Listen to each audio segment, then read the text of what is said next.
Hey, bonjour tout le monde. Donc, je suis en direct live avec vous aujourd'hui pour vous présenter le projet Hortense. Vous avez été beaucoup à me demander de vous décrire ma façon de travailler, ma façon de présenter des projets, le process de réflexion lors d'un projet. Donc ça y est, je me lance. Cet après-midi, il fait beau, je suis de bonne humeur, c'est parti, on essaye un truc. Donc je suis en même temps en live et sur Facebook et sur Instagram. Donc pour voir tous mes partages, je vous conseille de vous connecter à Facebook parce que sinon vous n'allez pas comprendre grand-chose.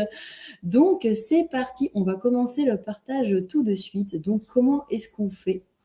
Comment est-ce que je procède en fait quand je commence à travailler pour des clients? Je vais juste mettre un truc devant. Normalement, vous ne verrez pas leur nom. Ce serait mieux. Même si ce sont des amis, ça ne se fait pas. Donc, du coup, hop, ajouter à la scène. Je vais vous partager, du coup, mon écran. Donc, c'est un petit projet. J'ai fait exprès de vous montrer un petit projet. Donc, sur ma page Facebook, Agence Alice G, je vous montre, du coup, les photos d'avant, en fait. Donc, les photos du projet. Donc, on a affaire ici à une cuisine, une salle de bain et également une chambre parentale, donc avec des contraintes de structure, bien évidemment. Nous sommes sur une maison alsacienne, vous voyez ici les poutres dans la cuisine, et également de hauteur, parce que ce sont des maisons qui ont des niveaux très bas, donc du coup on avait des contraintes de hauteur. Je vous montre les photos suivantes. Donc ça, c'est la cuisine existante. Les clients souhaitaient utiliser la hauteur jusqu'en haut, hein, bien qu'elle soit faible, ils voulaient tout utiliser, ce qui me paraît assez logique également. Des façades plutôt claires, beige, les plans de travail en bois.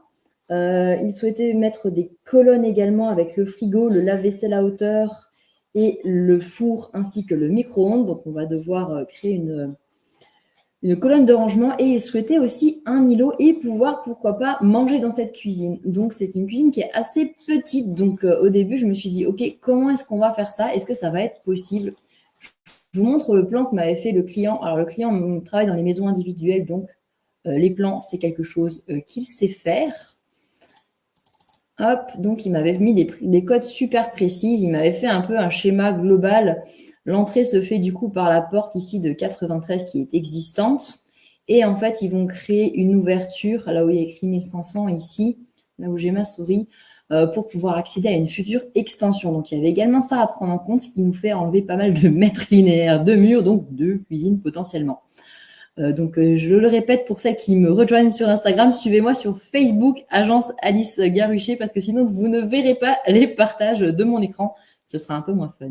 Voilà, voilà. Donc du coup, ils souhaitaient également donc, créer ce passage vers la future extension. Donc j'avais ça à prendre en compte au niveau des contraintes. Je vous montre maintenant l'étage. Donc de la même façon, le client m'avait fait un plan propre. Je répète, que c'est en Alsace et que moi je suis dans le Jura. Donc du coup, il m'avait fait un plan donc, où il modifie la structure existante.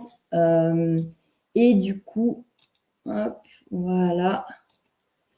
Donc j'avais un plan et bien évidemment des photos avec pour le moment quelque chose qui ne ressemble pas du tout. C'est une grande pièce en fait, et on va créer à l'intérieur une salle de bain, un dressing, et on a à côté la chambre. Voilà. Donc on va créer tous ces espaces-là, donc dans un espace assez restreint, le rendre sympathique, cosy, utile, pour qu'ils puissent donc vivre à l'intérieur, faire leur rénovation et leur extension. Donc la cuisine, en fait, la première chose que j'ai fait, je suis passée directement chez eux au stade d'APS, c'est-à-dire que d'habitude, mais je vous montrerai sur d'autres projets, je commence par l'esquisse, c'est-à-dire que je travaille d'abord uniquement sur des plans en 2 dimensions, et donc du coup, je fais des tests en fait dans l'espace de ce qu'on va pouvoir positionner tout simplement, et je donne toutes les possibilités au client, et ensuite il va choisir celle qui lui correspond le mieux, et parfois on fait même des mix entre plusieurs. Donc là, j'ai commencé directement en 3 dimensions, donc avant projet sommaire, donc du coup, avant l'image SketchUp, l'utilisation de la 3D pour moi est vraiment nécessaire aujourd'hui pour pouvoir travailler directement les matériaux et les codes précis également avec les soucis techniques qu'il peut y avoir. Là, on peut voir qu'il y a par exemple une sous-poutre au-dessus de mes colonnes, et du coup, je peux la prendre en compte directement. Donc là, la proposition était celle-ci. Suite à ça, j'avais plus de questions à poser aux clients. Comme je vous répète, je ne me suis pas déplacée sur place puisqu'ils sont en Alsace. Et du coup, je me fiais aux informations qu'ils me donnaient. C'est-à-dire, j'avais des questions du genre quelle dimension ils souhaitaient pour le frigo? Est-ce qu'ils souhaitaient un combi, donc congélateur et frigidaire? C'est pas la même dimension. Est-ce qu'ils souhaitaient une table pour 4 personnes? Des poignées, parce qu'on peut aussi faire aujourd'hui des poignées encastrées, donc pas de poignées du tout finalement. Intégrer la hotte à des meubles hauts, plan de travail en compact pour pouvoir mettre une cuve sous plan. C'est ce que j'ai dessiné ici quand on voit l'épaisseur. Des niches en bois et des étagères à cet endroit-là, c'est ce que je leur proposais. La finition de la porte, oui, je voulais savoir, je ne me souvenais pas que j'avais une photo donc, de la finition de la porte pour voir que ça s'intègre bien avec le reste. Et aussi savoir si un rangement de 150 de large pour mettre les bouteilles à la verticale, ça les intéressait. Donc voilà, j'avais plusieurs questions avec eux. Du coup, on a fait une visio. Et oui, parce qu'aujourd'hui, avec Internet, ce qui est très, très pratique quand on travaille à distance, ce dossier est vraiment très mal rangé, je suis désolée, c'est mes amis, j'ai très bien travaillé pour eux, mais le dossier, il est un peu en vrac. Et du coup, je les ai vus en visio, on s'est fait une visio tard, il était quoi, à 21h30, parce que ils rentraient tous les deux de travail le soir. Et du coup, je leur ai fait, suite à leur réponse à mes questions, cette proposition-là. Voilà, donc c'est ce qui a été du coup validé par les clients. Ma proposition, donc finalement, je n'ai pas fait d'îlot comme il était demandé initialement. J'ai plutôt prévu de mettre une table en fait à cet endroit-là, entre la fenêtre et puis le futur accès à l'extension, pour pouvoir aussi mettre, pourquoi pas, ça c'était la proposition numéro 2, je vous passe rapidement, voilà. Venez me voir sur Facebook pour ceux qui sont en direct sur Instagram, c'est là que ça se passe. Et donc du coup, voilà, là j'ai proposé un meuble du coup encastré. Je vais arrêter d'ailleurs le live Instagram. Tac, voilà. Donc voilà, vous voyez ici, j'ai fait la proposition de du coup rajouter du rangement dans cette cuisine qui est finalement assez fonctionnelle par rapport à sa taille. Je trouve que proportionnellement on s'en tire bien. Donc du coup, j'ai pu rajouter un placard ici, un placard en dessous et deux placards sur le côté qui sont moins profonds mais qui permettent quand même de mettre des verres, des bouteilles ou de ce genre de choses. J'ai un petit peu la webcam qui se barre. Voilà, c'est mieux. Donc, c'était ma proposition qui a été validée d'ailleurs par les clients. Ça leur a beaucoup plu. Du coup, on a validé le plan de travail en stratifié. On a validé ce modèle de poignée. Et donc, je me suis amusée à leur dessiner également la 3D de leur extension. Donc, il faut savoir que je ne travaille pas gratuitement pour mes amis. Donc, ils me payent pour le travail que j'ai fait. Cependant, comme je les connais, et sont vraiment des amis, je leur ai offert du coup la conception de cette extension. Oups, pardon, c'est les vidéos qui se sont mises en route. Tac, tac, c'est pas ça que je voulais vous montrer. C'était, voilà, dans l'extension. En fait, il m'avait fait un schéma également de l'extension et moi, je me suis dit, ça serait plus judicieux, comme en plus, aujourd'hui, elle n'existe pas, de placer les portes différemment pour pouvoir organiser l'espace salon et salle à manger différemment. Donc ça, c'est une proposition que je leur ai faite également et qui vont retenir d'après ce que j'ai compris. Donc avec plutôt cette grande baie vitrée qui laisse le meuble télé, un grand canapé à gauche et puis du coup la baie vitrée qui sera sur la droite par rapport à ce qu'on voit ici, permettre de mettre un large espace salle à manger avec des luminaires au-dessus qui laisse encore un passage facile vers ce qui pourrait être le jardin et la terrasse. J'ai fait également des petites 3D. Voilà, j'aime bien faire des 3D de visite. Je trouve que c'est toujours assez sympa. Et ça, pareil, c'est des choses que j'envoie aux clients. Je les publie également sur les réseaux, donc du coup, ils peuvent aussi les voir, bien entendu. Donc j'en fais souvent plusieurs pour avoir des points de vue différents, des angles différents et qu'on voit vraiment les circulations également. Les circulations, c'est quelque chose qu'on travaille beaucoup en école d'architecture, donc ça nous paraît complètement évident pour nous, mais c'est vrai que pour les clients, à l'usage, souvent, ils ont un peu de mal à se projeter et du coup, de faire des vidéos, ça permet également ça, de pouvoir encore mieux être en immersion et se projeter dans les futures réalisations. Donc, voilà comment ça se présente. Là, c'était un projet, je dirais, un petit peu en condensé, en raccourci, en rapide. C'est pour ça que je vous ai montré celui-ci pour le tout premier live que j'improvise un petit peu cet après-midi. J'avais parlé de ça à personne, mais c'est pas grave. Donc du coup, je leur fais fournir quoi également les documents techniques, c'est-à-dire ici les élévations, pour que le menuisier puisse fabriquer tous les meubles, qui connaissent les fonctionnalités de chaque meuble, les finitions également des façades, des plans de travail, etc. Et donc les dimensions de chaque meuble. Voilà, élévation au niveau de la plaque avec les meubles hauts et la haute encastrée. Et là, l'élévation au niveau du lave-vaisselle qui est en hauteur, les fours et le frigo, donc qui est du coup un combi. Ensuite, c'est pas passé à la suite. Non, c'est pas passé à la suite. Pardon, il faut que je roule le deuxième PDF. Voilà. Un plan également, le plan d'implantation. Donc ça, c'est le plan du coup de la cuisine. Et également l'élévation au niveau de la table, du coup, qui fait partie complètement de ce mur de placard avec une niche, donc qui permet vraiment d'agrandir, d'augmenter énormément le volume de cette cuisine, le volume de rangement. Et bon, bien évidemment aussi, j'ai toujours aussi les PDF de présentation des 3D. Ensuite, ce que je voulais vous montrer un petit peu aussi, donc j'ai fait l'étage également, mais je voulais vous montrer ça plutôt directement sur mon logiciel SketchUp en 3 dimensions. Donc ici, on voit la cuisine que je viens de vous montrer. Voilà, pour ceux que ça intéresse, il y a un petit peu mes calques, quoique j'ai déjà changé ma façon de faire les calques entre-temps. En fait, je suis complètement une psychopathe de l'organisation et de l'optimisation. Voilà, vous voyez un peu comment j'organise les choses. Et en fait, ce SketchUp-là, il a beau être assez récent, il est déjà complètement has-been.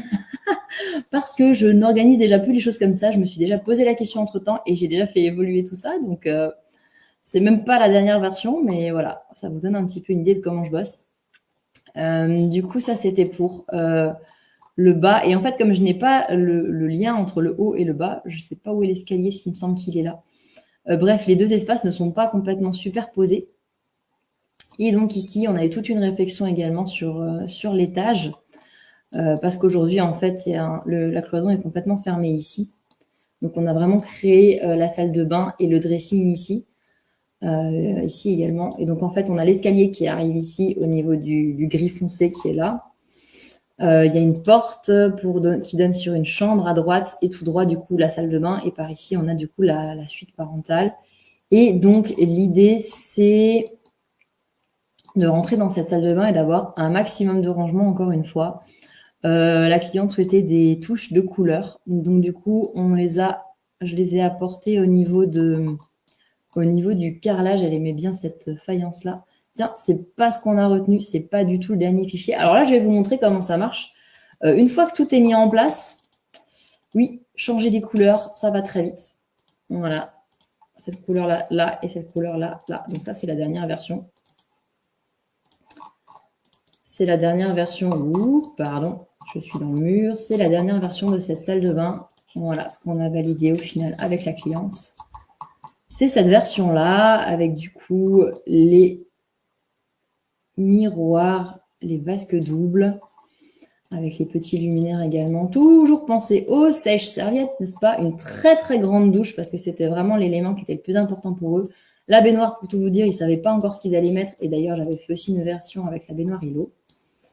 Voilà, et du coup, un maximum de rangement ici, comme du coup, on n'a pas un radiateur sous la fenêtre. Un rangement, j'avais fait quelque chose d'un peu plus bas avec un banc, mais la cliente m'a dit non, en fait, je veux le maximum de rangement, donc mets-moi un gros meuble à cet endroit-là. Donc du coup, on a mis un gros meuble. Super pratique, on a 4 tiroirs du coup dans ce meuble-là. Un petit espace WC où j'ai fait un petit rappel également de la faïence. Et puis, un joli petit claustrat pour délimiter entre les deux. De la même façon que, donc du coup, on rentre ici dans la chambre avec un grand placard sur la droite. Petite niche arrondie qui peut être sympa pour mettre de la déco, poser des éléments, ne pas se prendre le coin au passage, voilà. Et qui rappelle également les arrondis de la verrière. Voilà, la tête de lit qui fait également cloison du coup avec le dressing qui est derrière, dressing complètement ouvert. Le petit biais qui va bien pour pouvoir laisser l'ouverture de la fenêtre, en fait, tout simplement. Donc, j'ai préféré ça plutôt qu'un angle. J'ai étudié toutes ces possibilités-là, puis ensuite, j'ai validé avec les clients. Et c'était de la couleur. Moi, je suis pas forcément friande de mettre des couleurs dans les chambres à coucher, donc je leur ai proposé de mettre ça plutôt au niveau des rideaux et des draps, par exemple. Donc ça a été validé également, des petites niches pour pouvoir poser des éléments, faire table de nuit, avec des liseuses intégrées en petits spots, et puis là, des lumières un peu plus d'ambiance qui pendent de chaque côté pour un effet plus moderne. Voilà, voilà pour le tour du projet Hortense. Dites-moi si ça vous a plu en commentaire. Je vais en faire d'autres. Il y a des projets qui ont vu plus d'étapes que celui-ci. Là, les clients savaient très bien ce qu'ils voulaient. Je les connais en plus très bien, donc du coup, j'ai su répondre assez vite à toutes leurs demandes. Je peux vous montrer des choses un peu plus élaborées, un peu plus précises, avec aussi beaucoup plus de phases. Moi, en phase d'esquisse, il y a des fois où je vais faire, je n'exagère rien, du genre 14 propositions. On va arrêter ça. 14 propositions, je suis un peu une dingo. J'adore ça, en fait, tourner les projets dans tous les sens, trouver des solutions, trouver la meilleure façon de faire. Discuter avec les clients, échanger avec les clients, j'échange avec les clients au moins à chaque phase, voire même parfois plusieurs fois dans les phases. Donc, je me rends pas toujours là-bas, comme vous l'avez compris. Parfois, ça se passe effectivement en visio. On peut aussi s'appeler par échange de mails. J'ai une cliente aujourd'hui qui est très, très occupée parce qu'en fait, tout simplement, elle a une ferme, en fait. Donc, elle n'a pas du tout le temps de me répondre de façon classique, on va dire. Et donc, en fait, elle me fait des vocaux. Voilà, le dimanche, quand elle a le temps, quand elle se pose, enfin, elle me fait des vocaux pour me répondre, en fait, à ce que je lui ai envoyé. Et donc, du coup, moi, j'écoute les vocaux au moment où je travaille sur son projet, tout simplement. Et du coup, je fais les modifications que je lui renvoie. Je lui donne dans le drive. Je lui envoie aussi toujours les 3D sur le téléphone portable. Je sais que ça fait plaisir de les avoir et de pouvoir les montrer à la famille, aux amis et aux chéris et tout ça. Donc voilà pour ma façon de travailler. J'espère que ça vous a plu de voir un petit peu les coulisses de chez Agence Alice Garuchet. Je vais vous rediffuser ce live sur YouTube. Dites-moi ce que vous en pensez et si vous en voulez plus, dites-le moi également et je me ferai un plaisir de vous présenter d'autres projets. À tout bientôt.